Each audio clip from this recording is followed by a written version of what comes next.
Hoje eu vou contar um pouquinho da minha história pra vocês. Ela não foi feita só de sucessos, não. Teve momentos bem difíceis. É interessante a gente parar e analisar como foi a nossa trajetória. Eu lembro que no início, quando eu era bem novinha, meus pais me deram condições até minha adolescência, sabe?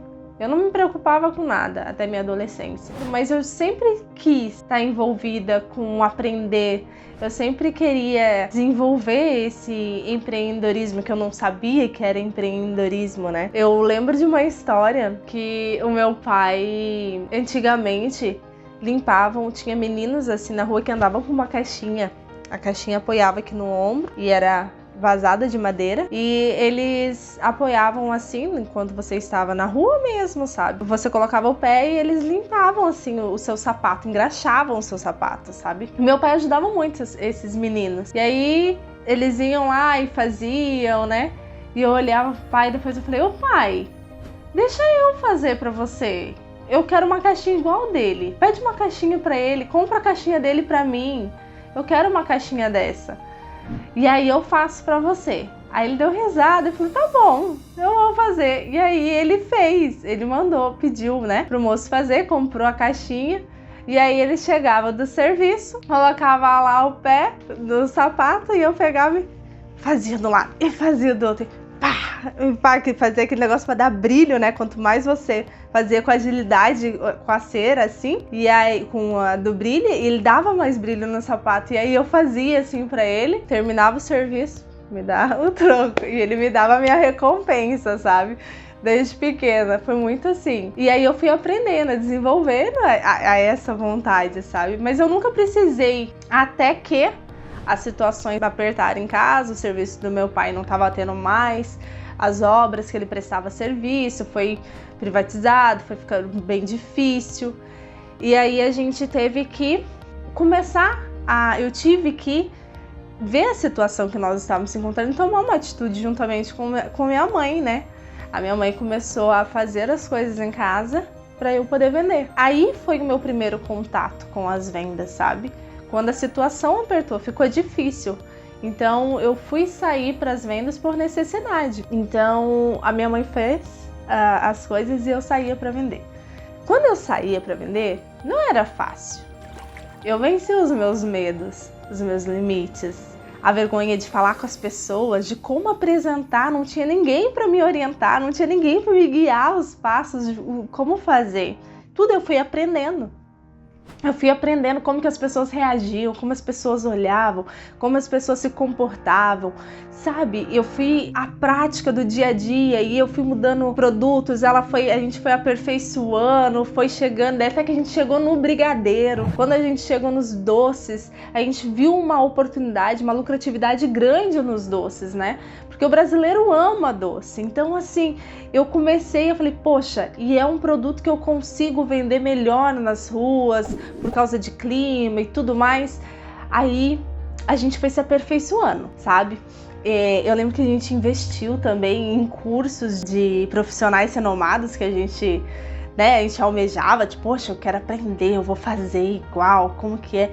A gente disponibilizou dinheiro e tempo que a gente não tinha, sabe? Dinheiro que a gente já junta trabalhando, sabe? Trabalhando, se guardando para poder fazer, para aprender, para desenvolver. E não é porque a gente fez, a gente acertou de primeira, não. A gente errou muito, tá? A gente errou muitas massas, a gente errou muito chocolate, queimou chocolate, porque a gente, tipo, na hora que ia fazer, passava, falei, nossa, queimava, não tinha como recuperar. A gente não sabia que dava para recuperar massa de brigadeiro, que hoje em dia a gente recupera, sabe? Não sabia que dava para congelar. Então, assim, todas essas coisas a gente foi aprendendo, foi desenvolvendo, até que a gente falou, poxa, vamos... E essa vontade de ter o nosso canto, não ter a nossa loja, né? O Cris Doce surgiu desde o início, só que a gente não tinha um plano para seguir. Se a gente tivesse um caminho, um plano desde o início, a gente estaria muito mais longe hoje.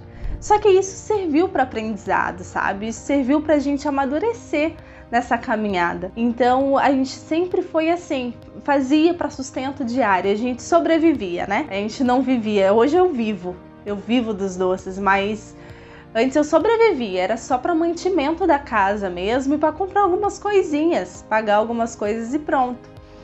Aí a gente fazia os doces, tudo, aí a gente queria fazer a nossa loja e a gente começou a vender. Aí eu conheci o meu marido, ele também super desenvolvido, tudo pra frente, tipo, de desenvolver, de crescer, de querer fazer as coisas sem vergonha. Não, sem vergonha fica feio falar, né? Mas não tinha vergonha de ir à luta, de batalhar também. Super parceiro. Então, quando nós nos conhecemos, a nossa história também é super bacana, porque pro nosso casamento nós tínhamos uma reserva. Porém, era nem comparado, a gente não tinha dimensão do quanto gastava um casamento, né? Sendo que a gente estava poupando várias coisas. Tipo, o máximo que a gente podia economizar, a gente estava fazendo. Só que quando faltou 22 dias pro nosso casamento, a gente viu que não ia, que as contas não estavam fechando e que a gente ia ter que dar um jeito. E que jeito era esse? A gente foi vender no semáforo, gente. A gente foi vender no semáforo. Eu lembro, a gente fez uma camiseta escrita "Ajude a realizar o meu sonho". Colocou 2 noivinhos e a data do nosso casamento, porque já estava marcado. Gente, já tinha convite entregue, faltando 22 dias. A gente tinha que honrar com esse compromisso, né? E era o nosso sonho. E aí a gente foi pro semáforo. Foi um outro desafio, uma outra limitação que a gente venceu, outra crença negativa que a gente lutou, porque a gente tinha aquele bloqueio, né? Porque eu sempre vendia, e eu vendia em lojas, até hoje, né? E eu gosto de atendimento assim. E aí, quando veio a ideia de vendermos no semáforo, isso foi, será que vamos? Vamos.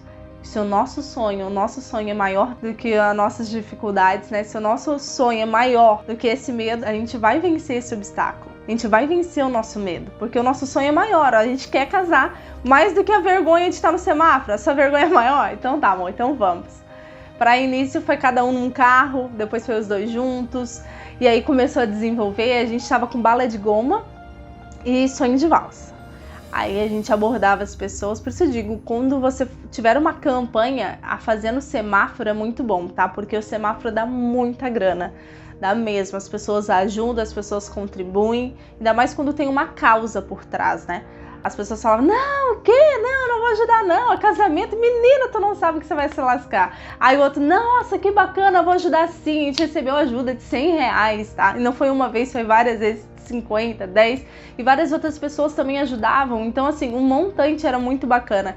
E a gente conseguiu, através das vendas do semáforo, realizar o nosso sonho, que foi muito mais do que nós imaginávamos, tá? Foi através de parcerias mesmo, foi divulgado, foi tirada uma foto, vocês devem estar vendo, essa foto foi divulgada na internet, onde parceiros quiseram ajudar a realizar o nosso sonho. Então foi muito mais do que eu imaginava, foi num local lindo que eu queria muito, vestida, eu nunca imaginava na minha cabeça, sério, eu gostava, eu tinha ideia que eu ia ia alugar um vestido e tal, mas não uma estilista tivesse feito sobre medida, especialmente pra mim, da maneira que eu imaginava. Foi surreal, assim, foi um sonho bem, tipo assim, foi um sonho que eu fico muito feliz de ter realizado, tá? Mas não foi fácil, pra mim realizar esse meu sonho, eu tive que vencer, eu tive que estar lá no semáforo, fazer a minha parte, trabalhar e lutar e ir atrás disso, não foi de mão beijada, sabe? E depois do casamento, as pessoas começaram a falar muito, assim, a gente continuou nos doces, né? E as pessoas falavam muito assim, você tem que ter uma carteira assinada, para ter uma segurança no final do mês, aquele valor certinho, vocês não podem ficar vendendo só, porque às vezes vocês vendem bem, às vezes vai que não dá para receber aquele mesmo valor e tal, e falavam tanto que nós saímos do nosso objetivo, do nosso foco e fomos para CLT, trabalhamos em CLT. Eu nem tinha carteira assinada, eu entreguei meus currículos, fui aceita, entrei, aí que eu fui fazer minha carteira para assinar. E foi uma experiência muito boa que eu tive, tá? Eu trabalhei numa loja onde a carga horária era boa, eu trabalhei era 6 horas o período de trabalho, né? E eu ganhava bem lá, tipo, eu ganhava em torno de R$4.000, né? Há uns anos atrás, e eu ganhava bem. Só que o que me fez sair desta loja, o que me fez pedir as contas na CLT foi porque eu não tinha liberdade. Essa liberdade que eu tenho hoje, sabe? Quando eu me parei pra olhar, tipo, poxa, eu tô aqui há quase 4 anos. Não, quase Foi 3 anos. Daqui a quase 3 anos. E eu tenho perspectiva de crescimento. Eu posso crescer aqui porque eu já tinha me desenvolvido o máximo que eu podia naquela loja, sabe? Já tinha chegado às vendas, já tinha chegado à excelência, de poxa, que legal, tinha premiação, sabe? De melhor vendedora do mês, e essas coisas eram muito bacanas. Só que era só isso. No outro ano igual, e no outro ano eu falei, não dá. Eu quero ir daqui 5 anos, onde que eu vou estar? O que eu vou estar fazendo? E quando eu envelhecer? Como que vai ser minha vida? Como que vai ser meu futuro? Aí eu falei, não quero isso pra mim. Não quero. Eu quero ter uma vida de desfrute, sabe? Aproveitar, a gente tem que comer e colher o melhor dessa terra em tudo. Ter uma liberdade geográfica, ter liberdade financeira, ter liberdade de fazer o que nós queremos, sabe? E aí eu fui pedir as contas. Pedi as contas para dedicar nos meus doces. Eu falei, eu vou dedicar os meus doces, que eu acabei deixando de segundo plano, né?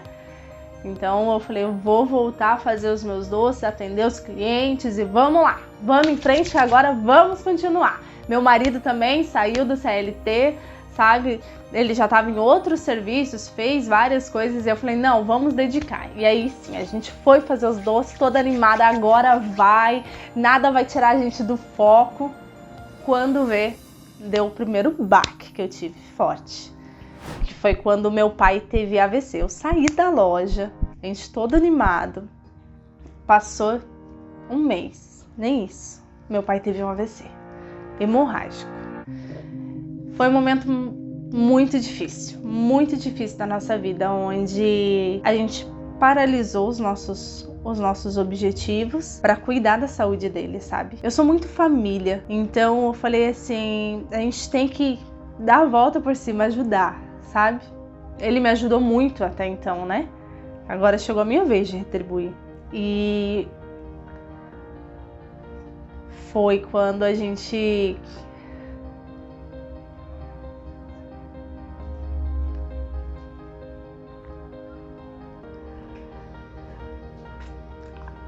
uniu as nossas forças e que ele conseguiu recuperar, sabe? Foi dia após dia, não foi fácil, foi fisioterapia, eu fui a fisioterapeuta dele, eu estudava como que era, eu tenho uma tia que era fisioterapeuta, eu pedia as dicas para ela e eu fazia com ele em casa, sabe? Fazia todo dia a dia e com muita fé. E eu falei assim, a gente vai conseguir. E a gente conseguiu. Hoje ele tem praticamente nada de sequelas, tá? É mínimas coisas. Então, quando ele recuperou a saúde dele, eu falei, pronto, vencemos. Vamos pra frente. Vamos voltar ao nosso objetivo, vamos conquistar os nossos sonhos. Não podemos parar. A vida é assim, a gente não pode questionar, né? E aí a gente voltou com força, com garra para os nossos doces, começamos a vender os doces. Depois, quando a gente tava já com a caixa de acrílico, deu um up nas nossas vendas, um diferencial, que daí a gente começou a desenvolver, as pessoas começaram, que é isso? Nossa, que linda essa apresentação e esses doces! E aí eu falei, pronto, vamos comprar mais uma caixa, amor. A gente comprou a nossa segunda caixa de acrílico, né? A gente já tinha uma, e aí a gente comprou a segunda. Aí eu falei, agora você fica com uma caixa, amor, e eu saio com a outra. Vamos aumentar, vamos bater a nossa meta. A gente tem um objetivo, vamos alcançar. E a gente começou a sair, nós dois. E as nossas vendas começaram a triplicar, a crescer, assim. E a gente começou a formar rotas de vendas, aí começou as estratégias, as abordagens, tudo que foi desenvolvido, sabe? Na prática e dando resultado, conforme o resultado ia, esse deu certo, esse daqui não deu, então vamos adaptar. E aí a gente foi filtrando isso. E eu lembro que a gente estava já bem evoluído, guardando já um valorzinho, sabe? Para alcançar as coisas. Veio a pandemia. Quando veio a pandemia, toda a nossa reserva, a pequena reserva que nós tínhamos, foi nos meses que nós ficamos parados, porque paralisou tudo, né? Tudo ficou, não podia sair, não podia vender, não podia fazer nada. Então, quando deu esse baque, a gente falou, poxa, e agora? que a gente vai fazer, né? Se a gente não pode vender, se as nossas vendas estavam dependendo das lojas, pessoas, porém a gente não tava. E aí, o que a gente vai fazer a partir de agora? Foi quando a gente falou assim, a gente precisa entender mais do que tá acontecendo, a gente tem que nos atualizar. Se parar tudo, o que acontece? Entendeu? As pessoas ainda estão comendo, as pessoas estão em casa. E a gente foi atrás de mentores, de entendimento para como abordar, como especializar, como entender um pouco mais do digital, a entender como que funciona a internet. E a gente foi aprendendo a isso também, sabe? Tanto que eu ensino isso para as minhas alunas porque é algo que faz parte, tem que estar junto, sabe? E foi quando a gente teve a ideia, pronto, eu vou conseguir atender os meus clientes vendendo as caixinhas fechadas, essas caixinhas da felicidade. Os mesmos brigadeiros que eu deixava os meus clientes montarem as caixinhas, é só eu levar para eles já prontas. E aí a gente vai conseguir atender as pessoas, vai estar com álcool, vai estar com toda a higienização, tudo certinho, vai dar certo. Quando deu esse estralar, foi num sábado, a gente comprou as coisas, eu fiz. No domingo mesmo, a gente já saiu para vender, sabe? Domingo a gente rolou, já fez as caixinhas. Gente, não tinha loja nenhuma aberta, só tinha carro e pouquíssimas pessoas andando, tudo de máscara, né? E aí a gente parou no semáforo, mais um desafio. Porque era onde tinha pessoas, então a gente foi ali. E a gente levou 10 caixinhas, e a gente vendeu 7. Por isso que eu digo, a gente comece com pouco, você tem que testar, você tem que conhecer o ambiente que você está iniciando, sabe? E aí a gente começou com 10 caixinhas, a gente vendeu 7 caixinhas, poxa, arrebentou, que legal, conseguimos, esse é o caminho. Segunda-feira, pronto, vamos nas lojas que estavam abrindo, né? Com restrições e tudo, mas a gente foi um sucesso de vendas. As pessoas, que saudade, poxa, que vontade e tal, comer um doce. E a gente começou a vender. E aí começou a desenvolver, e aí começou a aumentar as nossas clientelas, aí uma indicação para outra, e a gente começou a atender não somente na região aqui, mas na outra região. Começamos a dividir por dias para conseguir atender todo mundo e aumentou a nossa clientela, o nosso leque, né, de clientes. E começou um mês a faturar isso, aí duplicou, aí a gente conseguiu manter. Eu falei, gente, as pessoas precisam saber disso, sabe? Ardeu no nosso coração a vontade de transbordar na vida de vocês e fazer com que vocês aprendam a ter liberdade, aprendam a empreender. Porque quando você não depende dos outros, quando você aprende que tudo está nas tuas mãos, que a bênção que tanto você pede já está nas tuas mãos, você já foi abençoado, sabe? Já está ali. Só falta você conquistar, você ir em frente, você aprender como agir, sabe? Em cada situação. Você tem que se preparar para todos os momentos. Quando a gente procurou a entender mais sobre a internet, como a gente começou a entender, a preparar o nosso mindset, sabe? A entender, a ter uma visão de águia, gente. Quando a gente começou a ter uma visão de águia, porque assim, eu não sei se você sabe a diferença de águia com pato, né? O pato, ele sabe fazer de tudo um pouco, sabe? Ele sabe nadar um pouquinho, ele sabe voar um pouquinho, sabe dar pequenos pulos, né? O pato anda, mas ele não faz nada com excelência. Tanto que quando alguém vai perguntar que animal que você quer ser, o pato sempre é desprezado. Nem lembro do leão, lembro da águia. Poxa, eu quero ser que nem uma águia, lá do alto, dar um voo rasante, alcançar o objetivo, que ela vai, pega o peixe dela, pega e levanta. Ela vai focada. Por quê? Porque ela é excelente, ela faz a águia, ela se destaca. Entendeu? E quando a gente aprendeu a isso, falou, poxa, eu tenho que ter uma visão de águia, eu tenho que ter meu objetivo, porque se eu tiver meu objetivo e ter meus planos, eu vou conseguir alcançar, eu vou conseguir chegar muito longe. E aí vocês têm que ter esse pensamento, vocês têm que comportar como águia, sabe, ter excelência. Hoje eu sou referencial no que eu faço, porque eu faço com excelência. Eu faço meus brigadeiros, são os melhores brigadeiros. Eu cuido com todos os cuidados, sabe? Que tem que se ter de qualidade, de apresentação, de abordagem. Tudo isso engloba, sabe? Para você ser um destaque no que você faz. E eu aprendi a empreender, a crescer, a desenvolver, a tomar posse de tudo que eu posso, de tudo que eu quero, entende? Eu estou no início, eu estou com a minha primeira loja. Isso não é, tipo assim, é só o começo de muitas outras, sabe? Que vão surgir por aí. Por quê? Porque eu tenho um objetivo claro, eu tenho um foco. E assim, o que você tem que fazer? Se você reaplicar o que eu apliquei, o que funciona, você já vai ter resultados. Você tem que iniciar agora, aproveitar. Vamos comigo, tá? Eu tô te ensinando desde o início. Sabe por que eu tô te ensinando? Porque ardeu no nosso coração de prosperar, de ensinar isso para vocês. Assim como nós estamos crescendo, você pode crescer também. Então, assim, pega, não deixa essa oportunidade passar. Sabe, hoje à noite eu vou estar falando na live sobre empreendedorismo, vou explicar um pouco mais, vou aprofundar também, sabe? É necessário você ter vindo aqui, escutado, aprendido sobre a visão da águia, sabe? Você tem que ter esse foco que só um empreendedor de destaque ou um empreendedor de sucesso tem. Quando você tem essa visão de empreender, uma visão de águia, você vai longe e se destaca por isso. E se você quer fazer diferença neste mundo, se você quer fazer diferença nesse mundo de empreendedorismo, você tem que fazer parte dessa nova geração, tá bom? Até mais tarde, a gente se encontra lá.